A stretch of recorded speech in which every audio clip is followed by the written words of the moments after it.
kali ini akan bahas soal PSN IPA ya, tingkat nasional, bagian fisika. Pertama kita punya kasus penampang sebuah trafo disajikan seperti pada gambar di bawah ini ya. Jadi di sini kita punya penampang sebuah trafo. Kita identifikasi ini kan arus primernya, terus ini arus sekundernya. Maka di sini nanti kita bisa tahu bahwa ini adalah tegangan primer dan ini adalah tegangan sekunder ya. Dan di sini kuat arus pada lilitan primer itu IP dan juga kuat arus pada lilitan sekunder IS.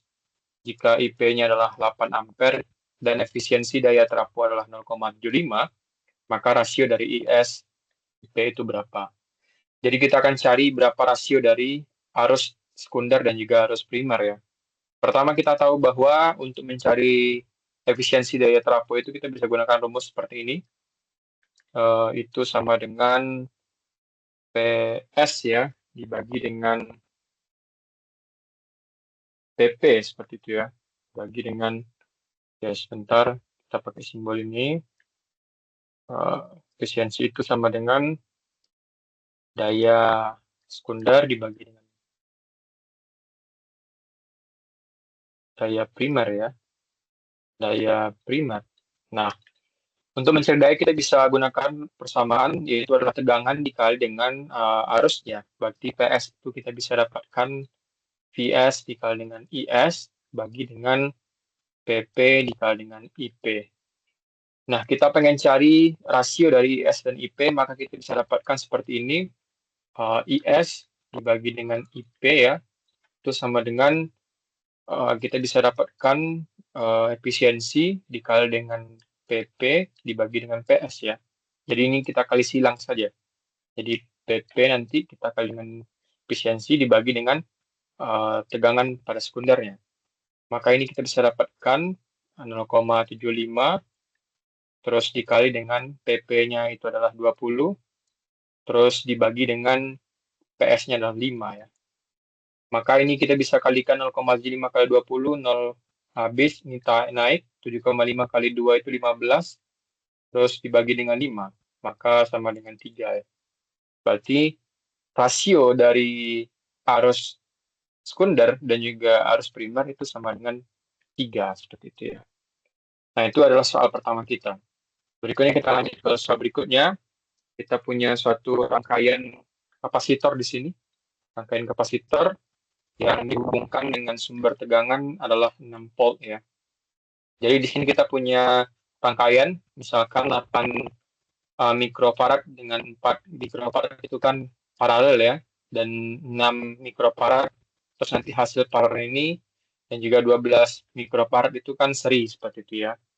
Nanti teman-teman harus ingat bagaimana cara kita mencari kalau misalkan dia paralel dan juga seri. Oke, kita lanjut dulu. Besarnya muatan listrik pada kapasitor 4 mikrofarad itu berapa? Jadi kita ingin cari berapa muatan listrik di 4 mikrofarad ini ya. Pertama kita harus cari dulu kapasitansi ya, total untuk rangkaian ini. Pertama kita tahu bahwa 8 mikrofarad dan juga 4 mikrofarad itu adalah paralel. Maka kalau misalkan paralel kita bisa jumlahkan ya. Dia kebalikan dari hambatan ya. Kalau hambatan paralel itu separ, tapi kalau misalkan kapasitor itu dijumlahkan. Berarti untuk bagian ini kita bisa dapatkan C-nya itu sama dengan 8 ditambah dengan 4, atau sama dengan 12 mikrofarad ya. Nah, kita tahu nanti ini ada 6 mikrofarad, ini 12 mikrofarad, ini 12 mikrofarad. Maka kita bisa cari, karena dia seri, untuk seper C totalnya itu sama dengan 1/6 ya, ditambah dengan 1/12, terus ditambah dengan 1/12. Kita samakan penyebabnya dari 12, maka 12 bagi 6 itu 2, tambah 1, tambah 1, kita dapatkan sama dengan 4/12, itu seper C total. Maka C total, tinggal kita balik ya, itu sama dengan 12 bagi 4, itu sama dengan 3 ya, 3 mikrofarad. Nah, kita tahu bahwa untuk muatan total ya dari rangkaian ini, itu kita gunakan rumus Q sama dengan C totalnya dikali dengan tegangan ya. Karena di sini ketegangannya adalah 6 volt, maka kita bisa dapatkan muatan totalnya itu adalah C total dikali dengan tegangan, atau 3 dikali dengan 6, itu sama dengan 18 ya, mikrokulom ya, untuk muatan totalnya. Nah, pertanyaannya adalah bagaimana cara mencari muatan total pada 4 mikrofarad gitu ya. Nah, pertama kita harus tahu bahwa kalau misalkan suatu rangkaian paralel, dia punya tegangan yang sama ya. Artinya tegangan pada 8 mikrofarad dan juga 4 mikrofarad itu memiliki tegangan yang sama. Maka di sini kita bisa dapatkan tegangan untuk 4 mikrofarad gitu ya.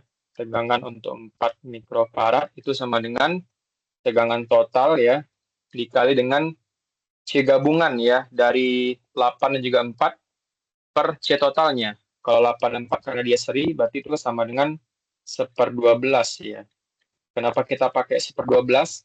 Karena ini nanti rangkaiannya jadi seri ya, dan total dari 8 4 itu kan sama dengan 12. Itu dibagi dengan total semuanya, berarti ada 6, 12, dan 12 ya. Maka kita bisa dapatkan di sini 1/6 tambah 1/12 ditambah dengan 1/12 ya. Maka ini kita bisa dapatkan itu sama dengan P totalnya kita bisa dapatkan adalah 6 dikali dengan 1/12 dibagi dengan 1/6 tambah 1/12 tambah 1/12, ini kan bisa kita samakan penyebut jadi 12. Terus ini 2 ditambah 1 ditambah 1 ya. Maka kita bisa dapatkan 6 dikali dengan 1/12 dibagi dengan 4/12 ya. Per 12 kita bisa coret. Maka itu sama dengan 6 kali 1/4 ya. Sama-sama bagi 2 jadi 3/2 plus 1,5. 1,5 ini adalah tegangan ya, tegangan pada 4 mikrofarad. Yang jadi pertanyaan misalkan berapa tegangan pada 8 mikrofarad? Ya sama ya. Besarnya adalah 1,5 volt. Nah, berarti untuk muatan gitu ya, muatan tinggal kita kalikan nih tegangan dengan kapasitansinya, maka Q sama dengan 4 gitu ya, dikali dengan 1,5 atau sama dengan 6. Berarti muatan pada 4 mikrofarad itu sama dengan 6 mikrokulom ya, jawaban adalah C. Nah, itu untuk soal kita yang kedua ya. Berikutnya kita punya soal ketiga, di mana sebuah benda bergerak lurus ya dengan energi potensial ditunjukkan oleh grafik pada gambar ini. Jadi ini ada sumbu Y-nya energi potensial dan sumbu X-nya itu adalah posisi ya. Kita punya beberapa pernyataan di sini, nanti kita akan pilih mana yang benar ya. Pertama, benda bergerak dari kiri ke kanan dengan energi mekanik 16 Joule. Pernyataan yang benar tentang gerak benda tersebut adalah: pertama, A, benda bergerak semakin cepat. Nah, kalau misalkan kita tahu energi mekanik, karena energi mekanik itu kinetik ditambah dengan energi potensial. Pada saat titik awal itu kan energi potensial 0 ya. Karena di sini 0 ya. Misalkan di sini energi potensial 0, maka energi mekanik itu sama dengan energi kinetik ya. Atau sama dengan 16 Joule. Nah, misalkan si benda itu bergerak ya pada X sama dengan 10, itu kan dia punya energi potensial 10. Artinya energi kinetiknya itu makin berkurang ya. Berarti kalau misalkan energi kinetiknya berkurang, maka dia bukan bergerak semakin cepat, tapi bergerak semakin lambat. Maka opsi A itu salah ya. Berikutnya percepatan benda sama dengan 0, selalu 0 ya. Nah, ini kita harus cek dulu bahwa gradien dari garis grafik ini itu sama dengan gaya ya. Teman-teman ingat bahwa F itu sama dengan min turunan pertama dari energi potensial terhadap posisi. Nah, karena grafik ini punya kemiringan pada saat X sama dengan 0 hingga 10, maka dia punya percepatan ya dari rentang 0 sampai 10. Maka tidak selamanya percepatan sama dengan 0. Oke, misalkan saat di sini dia punya percepatan 0, dan saat di sini misalkan dia punya juga percepatan 0, tetapi pada saat rentang 0 sampai 10 dia tidak punya, dia memiliki percepatan gitu ya, dan tidak 0. Maka opsi B itu salah ya. Berikutnya kita cek benda diam ketika berada di posisi X sama dengan 10. Nah, kita cek dulu. Kita gunakan energi mekanik sama dengan energi kinetik ditambah potensial. Pada saat X sama dengan 10, kita tahu bahwa energi potensial sama dengan 10. Berarti energi mekanik sama dengan energi kinetik ditambah energi potensial. Terus energi mekaniknya disampaikan adalah 16, itu sama dengan energi kinetik ditambah dengan energi potensial ada 10. Maka energi kinetiknya masih ada, yaitu adalah 6 Joule. Artinya pada saat X sama dengan 10, dia tidak berada keadaan diam, tapi dia punya kecepatan ya. Maka opsi C itu salah. Dan yang tepat adalah opsi D, yaitu energi kinetik benda pada saat benda 11 Joule pada saat X sama dengan 5. Kita cek, misalkan kalau dia 5, ya, X sama dengan 5, maka energi potensial juga 5 ya. Dan kita bisa cek bahwa energi mekanik sama dengan energi potensial ditambah kinetik, maka energi kinetik sama dengan energi mekanik dikurang potensial ya. Maka kita bisa dapatkan 16 dikurang 5 itu sama dengan 11 Joule. Maka opsi yang D yang benar seperti itu ya. Itu cara menjawab untuk soal yang ketiga. Kita lanjut ke soal yang keempat. Kita punya suatu kasus sebuah benda bergerak dengan percepatan tetap ya, sepanjang lintasan lurus. Pada detik ke-1, benda memiliki kecepatan 2 meter per second. Dan setelah menempuh jarak 3 meter, kecepatan benda pada detik ke-0 sama dengan gitu ya. Nah, kecepatan benda pada detik 0 ini sama dengan kecepatan awal ya, itu sama dengan V0. Artinya kita pengen cari berapa V0 gitu ya. Kalau misalkan pada saat T sama dengan 1, jaraknya 3, dan kecepatan sama dengan 2. Pertama, teman-teman harus ingat dulu, untuk mencari jarak itu kan sama dengan V0T ditambah dengan setengah AT kuadrat. Karena pada saat T sama dengan 1, S itu sama dengan 3 ya. Berarti ini sama dengan 3 V0 ditambah setengah A kali 1 kuadrat ya. Nah, maka kita bisa dapatkan 3 sama dengan V0 ditambah dengan setengah A. Ini persamaan pertama kita. Berikutnya kita analisis terkait dengan kecepatan ya. Kecepatan akhir itu sama dengan kecepatan awal tambah dengan kecepatan kali T. Dan diketahui bahwa kecepatan akhirnya itu adalah sama dengan 2 meter per second. Berarti ini 2 sama dengan V0 ditambah dengan A dikali dengan 1 ya. Karena pada saat 1 detik. Berarti 2 sama dengan V0 ditambah A. Ini adalah persamaan 2 kita. Nah, persamaan 2 kita bisa substitusikan ke dalam persamaan 1 ya. Maka persamaan 2 ini kan kita bisa peroleh A sama dengan 2 kurang V0 ya. Kita masukkan ke sini, jadinya 3 sama dengan V0 ditambah setengah kali 2 kurang V0 ya. Berarti kita bisa dapatkan V0 ditambah dengan setengah kali 2 jadi 1. Terus setengah kali V0 itu min setengah V0. Maka kita bisa dapatkan V0 dikurang setengah V0 itu sama dengan setengah V0 ya. Berarti ini jadinya 3 kurang 1 sama dengan V0 per 2. Maka V0-nya aja itu sama dengan 2 kali 2. Itu sama dengan 4 ya. Maka jawabannya adalah jawaban yang C, tepat seperti itu.